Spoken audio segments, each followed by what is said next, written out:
Okay. All right, it's been a hot minute since I've been live, and I hope you guys can hear me okay. If you guys are watching this, this is a posted live stream, so make sure to please like this video so you guys don't miss other updates just like this. I hope you're doing well. And yeah, we have some massive news coming out of Minnesota right now. I think a lot of people sort of forgot, possibly, that we had this church protest investigation going on. Tom Homan letting everyone know that Operation Metro Surge is over, but there are some agents who are still conducting this investigation. Well, it turns out Tom Homan was, I guess, talking about these people right here. And again, if you are joining this live stream, thank you so much for being here. I really appreciate all of you guys. Thank you. So we are just finding this out. 20 minutes ago, Pam Bondi posted this. And if you see me looking around, it's because I'm looking for more updates as we do this live. And thank you so much for being here, everybody. So this was posted 20 minutes ago. Today, the Justice Department unsealed an indictment charging 30 more people who took part in the attack on City's Church in Minnesota. Boom. At my direction, federal agents have already arrested 25 of them, with more to come throughout the day. You cannot attack a house of worship. If you do so, you cannot hide from us. We will find you, arrest you, and prosecute you. I don't know how many times I have to keep saying this. I know I sound like a broken record. The Minnesota story is so far from over. In fact, I was actually working on a Minnesota video again. And I do feel like I sound like a broken record, and that is because more and more keeps popping up as far as new investigations being developed or just change of course as far as how investigations are going. Yeah. So this is happening. Let me know how you feel about all of this, guys. The Department of Justice stands for Christians and all Americans of faith. And again, thank you guys so much for being here. I apologize for not doing my live streams every morning. We do have a kiddo on the way, so we've been preparing for that. So a little bit of breaking news on my own end. 2 breaking news stories. T-SPLY is having a baby, and 25 people have been arrested. So, all right, so MSNBC did report earlier today that they caught wind that there was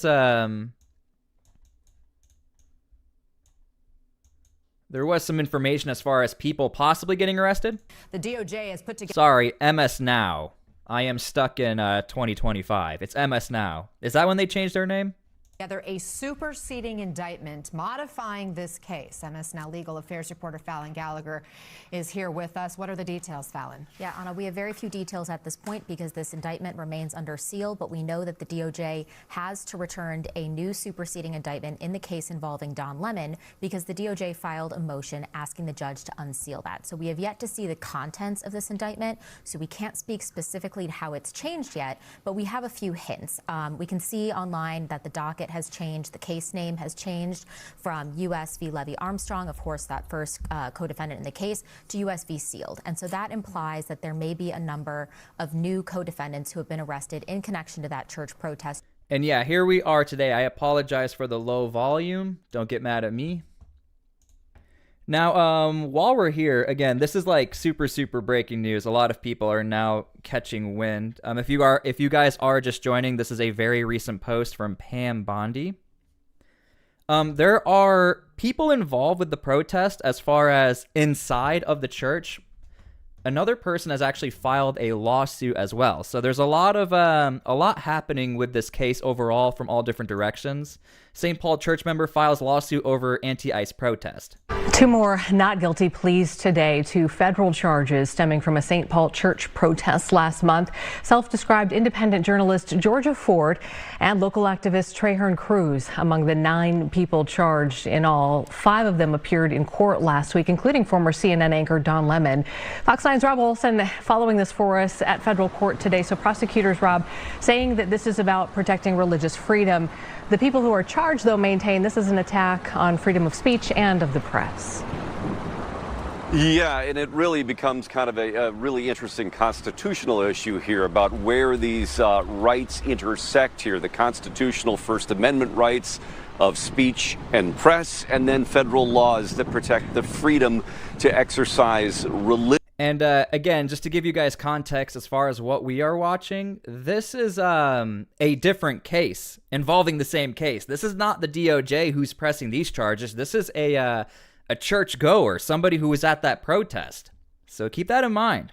Without interference or intimidation. So again, we'll see which plays out, how one can extend into the other, how far that can go. Let's show you the video here of what this stems from, and that is about a month ago. It's January 18th at City's Church in St. Paul, where a group, according to the federal indictment, a group numbering between 20 and 40 people, they never gave a more exact number than that, entered the church during a service intending to confront one of the pastors there, who they say is a field director for ICE. Here, the federal indictment said that this scared a lot of the parishioners there, that they felt like they were unable to leave the premises here. And again, that this does violate that freedom to exercise your religion without intimidation or... And again, if there's one key detail about this case, in case anybody forgot, according to a lot of these protesters, they said they were allowed in the church, and then they got up and started to protest. But the counter argument was from people actually inside the church. They said that was not the case at all. In fact, throughout a lot of the live streaming and the clips, you can even see the pastor who's there. He's saying, "Could you guys please leave?" Fear, but again, the protesters say this is about a freedom of speech. And the journalists here, Georgia Ford, an independent journalist, and Don Lemon say this is freedom of the press, that they're covering this. Well, the federal indictment says since they were embedded with the group ahead of time and entered with them, knowing in advance what was going to happen, that they are also responsible for being part of the protest. So that is what is happening there. And again, as you mentioned, 2 more not guilty pleas today from Traherne Cruz, the activist, and Georgia Fort, the independent journalist. Now, you guys might have to fact check me on this. I don't know if there's been anybody involved who has pled guilty. Can you guys fact check me on that? Again, there's so much going on with Minnesota as far as even this story is concerned. I don't think there's been one person who said they are guilty. I don't know if this is an admission of guilt. No one is denying they were there, though. And Rob, I know when Don Lemon was in court last week, we heard from him just briefly afterward. Did Georgia Fort have an opportunity to talk afterward today?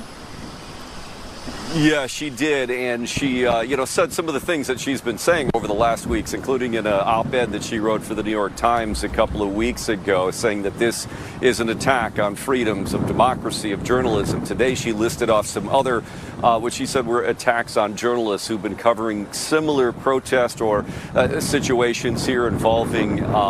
Okay, real quick, we'll get back to that. We do have a post from Kash Patel. By the way, this is so fresh and new that all of the outlets are just reposting what Pam Bondi had to say. Let me show you that in real time. Hopefully you guys, here is the Associated Press. All they're doing is just copy and pasting and just hey, this is what Pam Bondi has to say. So I think everyone is just waiting to see what the names are and some pictures. But we do have a post from Mr. FBI Director Kash Patel. Let me know if you guys think Kash Patel is doing a good job. I am curious what you guys think about that. Let me know what you guys think about Pam Bondi. And Kash Patel says, today 30 more individuals have been indicted under the FACE Act in connection to the January 18th targeting of City's Church in Minnesota last month. Make sure you guys can see this. As of this morning, the FBI executed a joint operation with our HSI HQ partners, arresting 20 of these individuals, with additional arrests to come. I don't know how many protesters were there, but it seems like a lot, right? It's gotta be over 100, I'm assuming. It looked like there was a lot of people there. This makes 39 indictments in the city's church case. This makes 39 indictments in the city's church case total so far, including the arrest of Don Lemon and multiple alleged leaders of the riot last month. The isolation of Don Lemon, I'm curious what you guys think about that as well. I'm noticing throughout the Trump administration, there's a lot of talk and speak of Don Lemon, but not the other journalist. Let it be known, this FBI will never tolerate anyone who targets, intimidates, or attacks Americans peacefully exercising their right to worship freely. Thank you, Pam Bondi and the Justice Department, for your relentless pursuit of this case.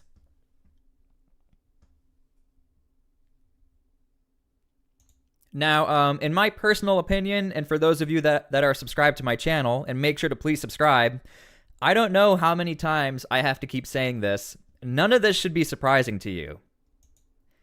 The Trump administration literally tells us what they're doing, and then stuff like this pops up. Of course, it's breaking news, but it shouldn't be surprising. Tom Homan made it clear. I have agents who are there to do deportation operations. I have agents who are there to do fraud investigations. And I have agents there to do this church investigation. There it is. I mean, it looks like they're there. What I also find interesting is that this entire area of operation, Minneapolis and St. Paul, there's been a lot of federal investigations going on. Just a couple of days ago, the Minneapolis police and the FBI actually worked together on a massive joint operation to find criminals involved in illegal drug activity. Yeah, somebody made a comment and said, Vin DeSell, hope I said your name right. And if that is your dog, very cute looking dog. They're not protesters, they're terrorists is what he's saying. I do want to point out, in Pam Bondi's statement, she says this, she calls it an attack. Today, unsealed indictments charging 30 more people who took part in an attack on the city's church in Minnesota. So, they're not using the word protester either, but I don't think they're using that word that you're using. So,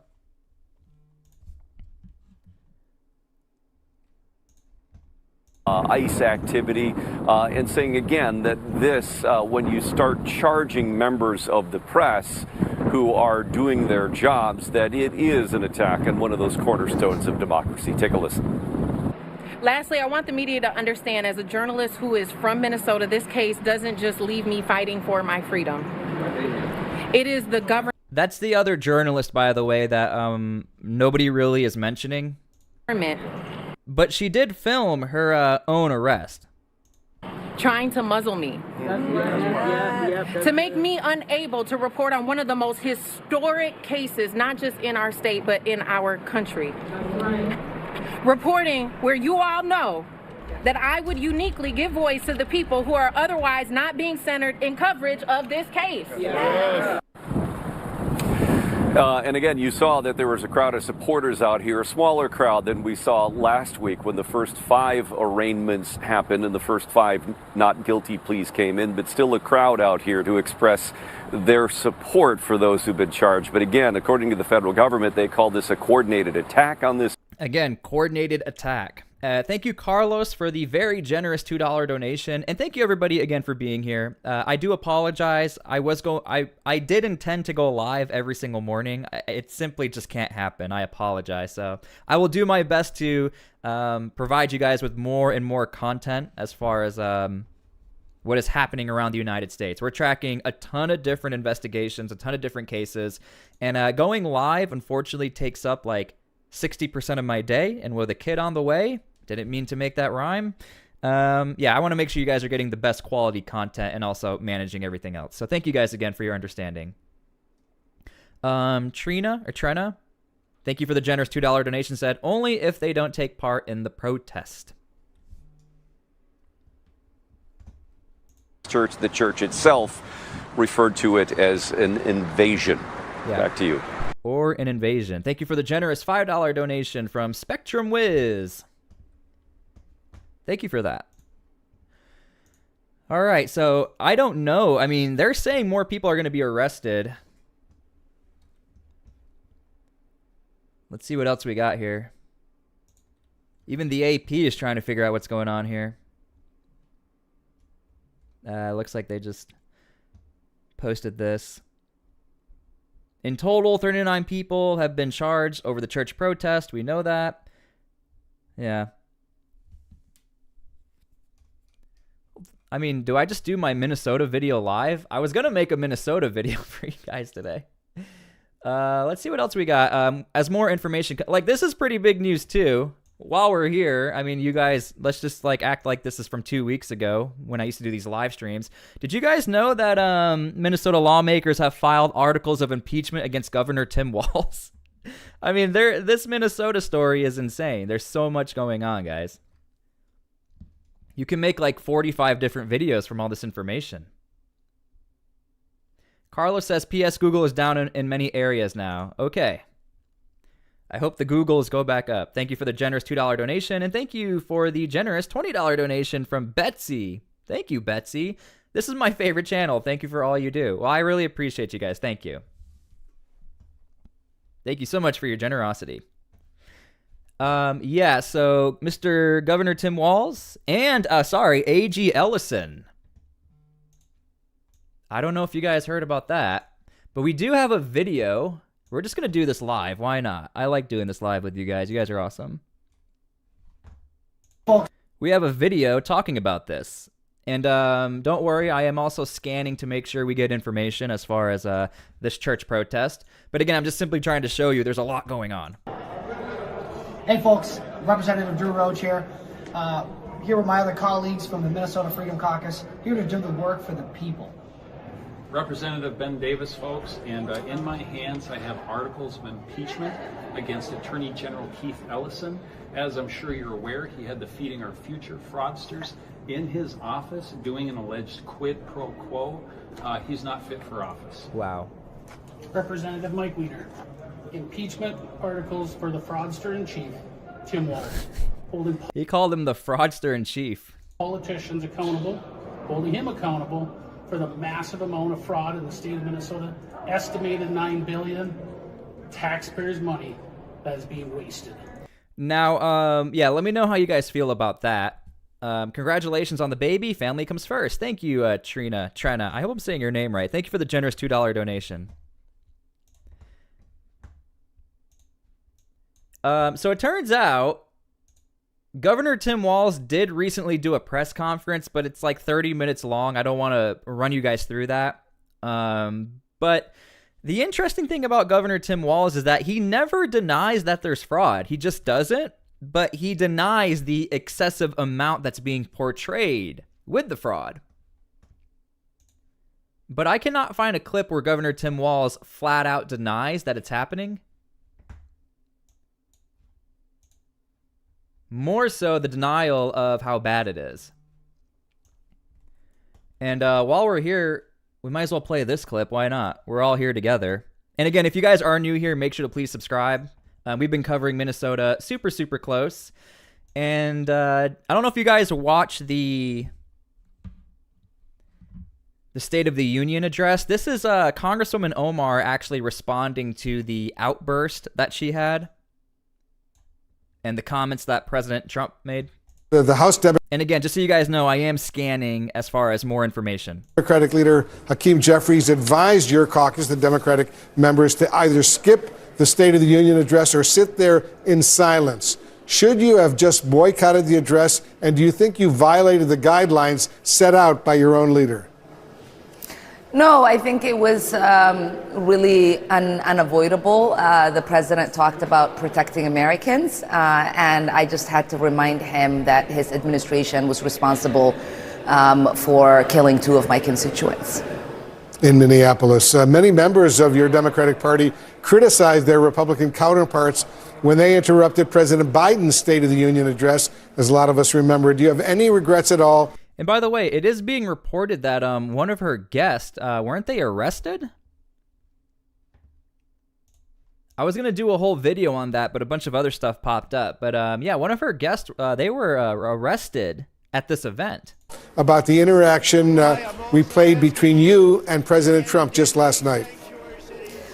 I do not, and I think many people look at that moment when the president says it is our responsibility to protect Americans, and he does not acknowledge the fact that 2 Americans, 2 of my constituents, 2 of our neighbors were killed. And it was important for me to just remind the American people that the president and his administration was responsible for killing 2 American citizens.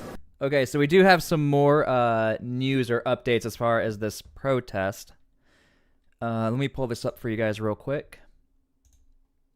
I don't think I made it clear that this happened. As far as Don Lemon facing a separate charge, I guess this would technically be a second charge. Let me know if you guys heard about this. I think TMZ was one of the first outlets to report on this. Earlier this week, like literally this week, Anne of St. Paul Church, a St. Paul Church member, filed a lawsuit against a group of protesters and journalist Don Lemon and Georgia Fort, seeking damages over mental distress caused by the demonstration.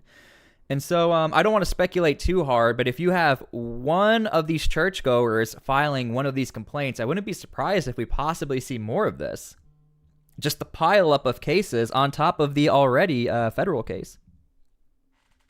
The lawsuit claims Ducetti, who was attending service the day of the protest, had her ability to exercise freedom of a religion interfered with, causing her severe emotional distress, fear, anxiety, and trauma. Now, I'm not going to go through all the evidence and videos and cross-reference who she is specifically and where she is in the video. I just think that would be going way too far and a breach of privacy. But again, that is what she is claiming as far as her involvement with this situation. I don't know where she was in the church. I don't know what specific examples, but that is a separate lawsuit.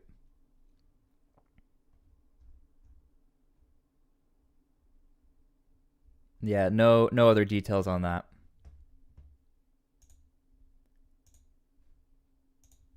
With hindsight, Congresswoman, do you think you would have been... Thank you for the generous $5 donation. Jules in MN Chillin says, what reactions would there be if it was a mosque where they protested versus Christian? I have no idea. I do know that I would assume and hope that the FBI would be as equal in punishment as far as a breach, but yeah. Better off boycotting the speech like so many other Democratic lawmakers. One thing I will say is, though, this DOJ, they are pushing charges left and right for these types of events. That's for sure. I think there's another charge like this happening in New Jersey right now involving like a synagogue. Or did you do the right thing by actually showing up there?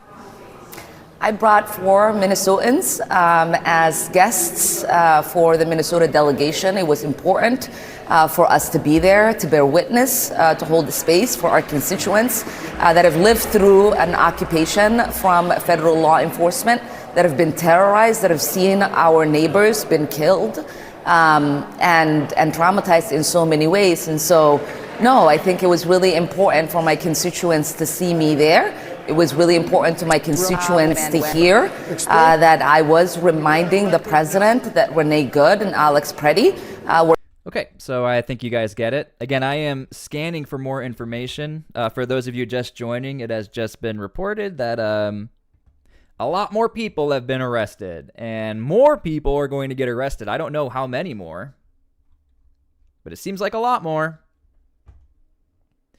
Okay, continuing on with some more Minnesota news while I got you guys here. Man, I don't want to spoil this surprise for you guys, but you guys are so generous. So there is a news story right now I've been holding on to that nobody seems to know is happening right now. I'm just going to give you guys a little snippet. Why not? Let me know what you guys think about this. This is what I've been working on. This is from CBS News, reported yesterday. Citizens from across the U.S. have been coming to Minnesota to learn ICE resistance tactics. Yeah. So I am working on a video with that, so make sure you guys please subscribe. Because that seems to be a pretty big news story as far as, if that is true, definitely rather interesting. And as far as ICE resistance tactics, I am curious what exactly that means. Let's go to the governor. Well, good morning, everyone. Grateful you're here. I apologize for the headphone users. My bad. And what we've got for you, and I think you just received it, is building off the work we've done in each of the legislative sessions since 2019 of making sure that we continue to make Minnesota the best place in the country to raise a family, the best place to live, best way to start a business. And a lot of those indicators and those measures are still holding true to that. We also know that if we're going to have these public programs, we need to have program integrity in it. And we have been working at that for years to make sure. Again, I haven't really dug through this enough. Apparently, this is the governor talking about fraud. Going to stop the fraud, or what the specific fraud they were talking about. They're using it as a general term in this, and they're not serious. So there we go. The national average is 6.4%. There's actually no reason, and we're in the middle of working with them, even though we've met, I believe, all of the criteria of an improvement plan in their parlance, I guess. And what they did last night was just another step on that. It is absolutely not serious. It's not meant to fight fraud. How taking health care from 400,000 children, pregnant women, and the elderly, I would ask all of you, did you hear in there what specific steps they were going to take to stop the fraud, or what the specific fraud they were talking about? Okay, I should probably give you guys some context as to what's going on. So if you're unaware, this happened. And this is a response to Dr. Oz and J.D. Vance. J.D. Vance apparently is now in charge of the fraud. I don't know if he's the fraud czar. But during the State of the Union, J.D. Vance was it during the State of the Union? I know it was a very recent announcement. J.D. Vance was told you're going to be in charge of fraud in this country. Naming the swamp of the crooks that have inhabited it and are defrauding us, there are three bold actions. The first, and for many of you maybe the most important, is we're going to, for the first time, take a massive action to defer funds to a state. Let's start with this Medicaid program in Minnesota, which serves pregnant women. Medicaid takes care of our children. 53% of kids are born into poverty. They're supported through Medicaid. Disadvantaged seniors, individual with disabilities. It's imponderable that you would take advantage of these precious programs. Yet they are putting it at risk, all of it, by stealing the money. So it's our duty to preserve Medicaid, and what we're going to do is identify the scammers, which we have done in Minnesota. We've identified that they've hijacked, in particular, a certain part of the Minnesota Medicaid system. Said differently, and I'll just put the numbers out there, it's going to be $259 million of deferred payments for Medicaid to Minnesota, which we're announcing as I speak to Governor Walz and his team. And that's based on an audit of the last 3 months of 2025. Restated, $250 million is not going to be paid this month to Minnesota for its Medicaid claims. Now that's a quarter. So there you go. This is what Governor Tim Walz has a problem with, is withholding money, and then we're going to get to the response from Governor Tim Walz. $1 billion of money, that's your money. It's your taxpayer money. And these home and community-based services, which again are services that are typically things you would do for your family, but for whatever reason your family's not there to provide them, are very hard to audit. And for that reason, there's been a lot of slippage. The guardrails have not been well maintained, and if you're not serious about the integrity of the program, you'll see these problems happening in your state, which is why Minnesota's not alone, although they're the first to receive this action. Yeah. And again, for those of you joining, we are waiting on more updates as far as what's going on with these arrests, who are the people being arrested. And here is that response right now. They're using it as a general term in this, and they're not serious. So we're at a crossroads here in Minnesota. If you like talking about fraud and you think it's an electoral issue for you, that's gone. I'm not running. That's gone. If you're serious about fighting fraud, you can help us work on this package, get this package passed, give the tools necessary to the folks so they can continue to do what we're already seeing, enhanced program integrity that my role was. You saw in Tim O'Malley, who I want to thank again, report that this is something that has plagued governors going back 50 years. Other governors have dealt with fraud. I want to be the last one to deal with it. I want Minnesota's modernization around program delivery. So I am curious. Look, Governor Tim Walz, again, he doesn't say the fraud doesn't exist. He says it's always been here, or there is fraud here, but you're getting the sense of it's being pinned down as his problem. And that sort of, he's the one who's created it and made it worse. Let me know how you guys feel about that. Do you guys think that's a good argument? Do you think it's a bad argument? Do you think he is being isolated and targeted? But again, I constantly have to say this. I have not found a clip where Governor Tim Walz says there is no fraud. It's more so just pushing back on it's his fault. To be the strongest. But right now it appears to me that the Trump administration is not serious about that. They're continuing to try and wage this conflict against Minnesota.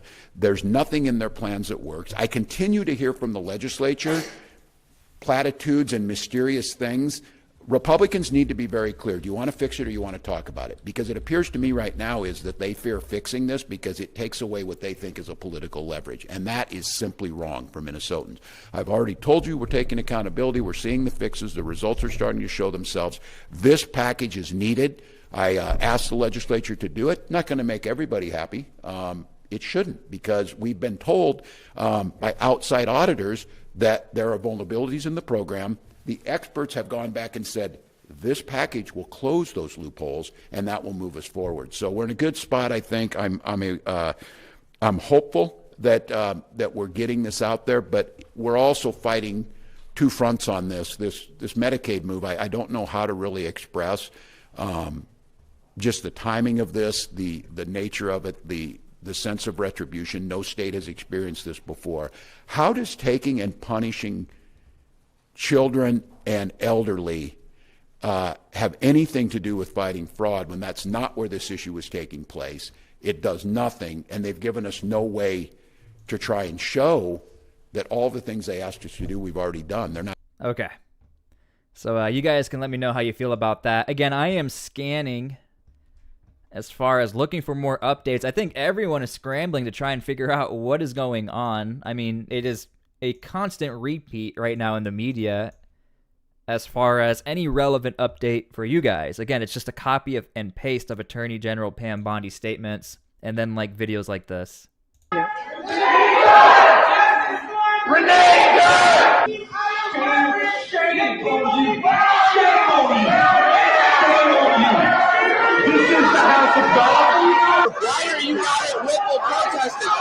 Yeah, I mean, you guys have seen the clips.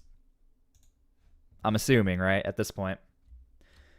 So that is pretty much all the information I have for you guys. I don't want to drag you guys here unless you want to watch the rest of this Tim Walz stuff, but that's what's going on right now. If you are new here, make sure to please subscribe because we cover all things Minnesota and we cover a bunch of breaking news. Oh, in fact, let me just show you guys this real quick. Even the mayor of Minneapolis is having to talk about Operation Metro Surge. So right now, one of the biggest arguments for Operation Metro Surge, I guess we're going into a real YouTube video here. He keeps arguing that a lot of money or the economy has been destroyed because of Metro Surge. This is like the constant argument we are hearing. Minneapolis Mayor Jacob Frey testified Wednesday at the state capitol that the city has lost more than $200 million due to Operation Metro Surge. And thank you, Carlos, for becoming a member. That means a lot. Thank you. Do you guys want to see what he has to say?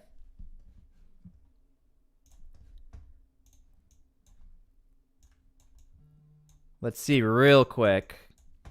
Done a phenomenal job and has put together a deep analysis of the kind of damages that Minneapolis has suffered due to Operation Metro Surge.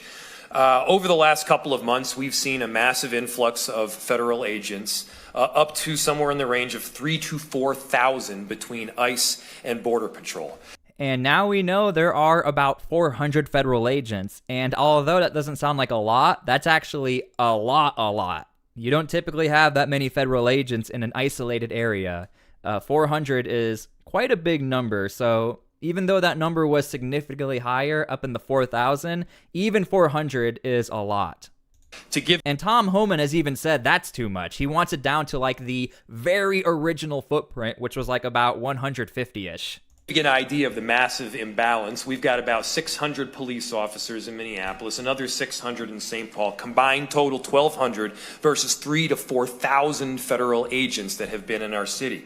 Through large portions of it, it was roving bands of these agents walking down the street, discriminating only on the basis of are you Somali, are you Latino, are you Southeast Asian, and largely indiscriminate pickups thereafter.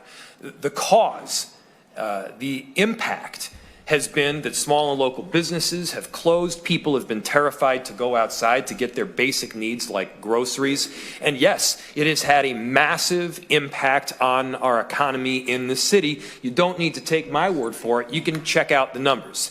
For small businesses, it's between $10 and $20 million per week. $81 million has been tracked in full. $47 million have been lost in terms of wages for workers. Hotels have lost $5.7 million in the immediacy and then lost conventions on top of that. Okay, I have to stop right there. Talking about the hotels is rather interesting for me because the city council in Minneapolis, and I always try to be as fair as possible here, the city council in Minneapolis was stopping or halting allowing for liquor license to go to hotels that housed ICE agents. And so it's a little difficult when somebody says, our hotel economy went down, but then that same city council in Minneapolis is not allowing for liquor license in those hotels that housed ICE agents. I mean, I don't know what to say. 76,000 people have experienced some form of food insecurity. All of this adds up to a total of $203 million. $203 million that Minneapolis has suffered in the form of economic impact in some form. It is a staggering number. It's a number that is real and backed up, and it is one, as Director Sayer will point out, is quite conservative. Minneapolis has obviously seen crisis. We have become adept at handling it through significant coordination and communication, working with our law enforcement partners. And so we have done everything that we can to mitigate some of the damages that have been experienced, and at the same time, they are very much there. If you guys are unaware, I made a video yesterday. Again, make sure to please subscribe. Yesterday, we were told that the FBI and the Minneapolis Police Department work together just fine. So we do know that Minneapolis does have the ability to work with federal partners, and that was a massive crime raid looking for the illegal use of drugs or selling drugs. And so I think the Trump administration is still trying to figure out where do we stop or where is that line where you don't want to cooperate? Because you were willing to cooperate with this massive drug bust throughout your entire city. But when it comes to illegal immigration, that's where the line seems to be drawn. And so we are open to stand for any questions that you might have. I just wanted to get right to the numbers because, Chair Champion, you have always in the past properly asked us, where is the data? Give us the numbers so that you're able to reference it in a real objective fashion. Thank you, Mayor Fry. Did you want Director Rachel Sayer to say anything or just be here for questions? What's your pleasure? Do you want to say anything? For questions. Okay, well, we'll do it. Yeah, and somebody else left a really good comment, Mrs. Copperpot. You called for economic shutdown, Fry, to protest ICE, and that was also called out by the Trump administration, is that you're saying there's an economic issue. I don't know how they can calculate that. I don't know how much money is lost when you say don't go to work or don't buy anything, but that number, I would assume, would have to be thrown in there as far as this $200 million number. Questions, and likely she'll answer the hard ones. Well, let me just say welcome, and we're so happy that you're here, Director. Members, any questions of Mayor Fry? This is not that much longer, by the way. Or Director Sayer?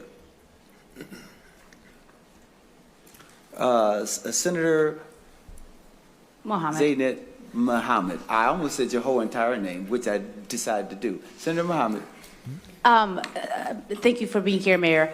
My question for you is, very often when we're in committees around here and we're deciding on funding, we forget that Minneapolis is the economic engine for our state. And I wanted you to touch a little bit more in depth on the impacts this has had on conferences, on downtowns, on concerts, because that's a lot of money that comes in when we have those events. And obviously we haven't had any since December, and I wanted you to touch on that. Mr. Chair, Senator Mohammed, thank you so much for the question. I'm going to give you both the very real and immediate impact that these businesses and conventions are seeing, and then I'm also going to give you the optimistic one that I do in fact have, because I believe in a great comeback that is on the way. I just came from the Meet Minneapolis annual meeting, and it was described that there are conventions in real time that are concerned about safety in Minneapolis due to the Operation Metro Surge. To be clear, it's not due to crime. Crime is down. Okay. Crime is dramatically down in virtually every category, in virtually every neighborhood. Crime is down in many cases at or below pre-pandemic levels. Now, whenever people say crime is down, always a good thing, but make sure you look into what that statistic always is. If you guys want to go and fact check this yourselves. One example that stands out to me is that I'll never forget the mayor of Baltimore said, crime is down in Baltimore. We don't need a federal surge. It's down 50%. Yet being down 50% did not stop the fact that the crime was still some of the highest in the nation. So keep in mind, I am not saying he's lying. I'm simply just saying whenever a leader says crime is down, make sure you go and look into that for yourselves. And that's what we try to do here. We're always fact checking left and right, no matter what side you're on. But this Operation Metro Surge has had an impact. Conventions had canceled in hotels, conventions that would otherwise come to our... Right, and somebody made a good point. JC says, crime is down because of ICE. That is what the Trump administration is arguing. They're saying, we came to your area to help with crime. Our Minneapolis Convention Center have also, at the very least, chosen to delay in a lot of instances. And the impact ultimately is felt not just by those businesses and those business owners, but the workers. Because they would then be out of jobs, they would then be out of the wages and the tips that they would otherwise make. I'm also optimistic in that we are recognized around the country as a city of heroes. Our constituents are recognized that way. People from all around the country are in awe and are inspired by what has taken place here. And real quick, for those of you that are just joining, it is interesting that the mayor is saying that because I am working on a video here that nobody in the media seems to even know is happening, apparently, except for CBS. CBS has this report, citizens from across the U.S. come to Minnesota to learn ICE resistance tactics. So I will be making a separate video on that, looking into this and seeing what I can find because I'm very interested. So make sure to please subscribe. As far as people viewing Minnesota as a good place for them. In Minnesota. And I do believe that there is an opportunity here, even an authentic rebranding that happens naturally, where we could have this big comeback. But first, again, we need to plug some of the gaping holes that we presently see. Senator Mohammed, any other questions? Senator Parr. Thank you, Chair Champion. I just want to start off by saying thank you to Mayor Fry in the city of Minneapolis for leading on an economic impact assessment and shedding light on the real costs to our community and what we're facing.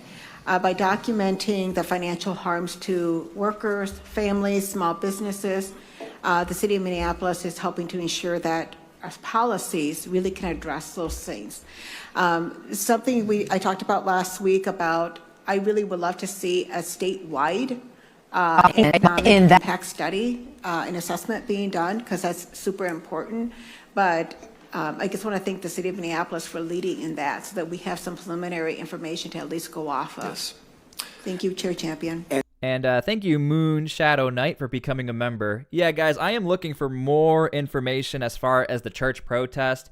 And it looks like everyone is simply just waiting on Pam Bondi or Kash Patel to give us more information. It is the same across the board. Nobody seems to have any sort of insider information. The big question I have is, are we going to see a perp walk, as Kash Patel calls it, where perpetrators are walked out of the squad vehicles and you have a video or a picture? I have no idea. Senator Parr, you will hear some statewide data because we do have Explore Minnesota. And somebody asked, was there a new protest, Eric? There was no new protest. This is the original protest as far as the St. Paul Church protest. They're just arresting more people involved with it. here, and they've collected some data, and so you should hear that information as it comes forward. But thank you. Mayor Fry. Mayor Fry. Apologize. Mr. Chair and Senator, the one additional detail that I failed to mention during my initial presentation was the direct cost to the city of Minneapolis, which is approximately $6 million. This, again, is to the enterprise of city of Minneapolis. The vast majority of that is overtime costs in the form of policing. And Mayor Fry, I see on the document that you provided for the committee and committee members, you can see this information in your packets. And you talk about it results in $203 million impact on Minneapolis. And a part of that, you said increased need for mental health support. And I see that that's a part of this impact that you put forward. Can you talk a little more about that and how you gathered that information and what impact that has had on the city? Mayor Fry. Mr. Chair, thank you for the question. I believe the impact of mental health is $2.3 million, but I'm going to pass it to Director Sayer so that she can provide a more in-depth explanation. Okay, guys, I don't want to drag you along. I don't want to waste your day. Time is valuable in today's day and age. This is all we have. I don't want to, I'm not the type of person to do that. So this is all we have from Pam Bondi. Make sure to please subscribe for more updates. If we do get breaking news, I will go live. But I do plan on doing a separate video as far as posted videos in regards to this and more news coming out of Minnesota. For those of you just joining, if you're unaware, we also have news such as the governor of Minnesota and the AG. Minnesota lawmakers file articles of impeachment. So I'm going to be talking about that as well. Protesters on the ground are also reporting there is still ICE activity, just not in the metropolitan areas, but in the suburbs of Minneapolis and St. Paul. And Tom Homan has made it clear, if people keep obstructing, getting in the way, or attacking ICE agents, and we haven't been seeing too many cases of that as of right now, he will send in more federal agents. So, yeah. That is where we are at with this video. If you guys can do me a massive favor, make sure you guys please like this video so that when I post it, more people will get to see it. And thank you guys again for being understanding of the lack of live streams as of right now. You guys know how life is. We got a lot going on. Thank you guys for all your support. God bless all of you guys. Please pray for peace, and please seek Christ. Thank you guys so much for everything. And JD Delay. Shout out to the JD Delay. I love that man. Yeah, and go subscribe to JD Delay, even though you all probably are subscribed to him. Love you, and I love all you guys. Thank you guys so much. God bless all of you. And peace.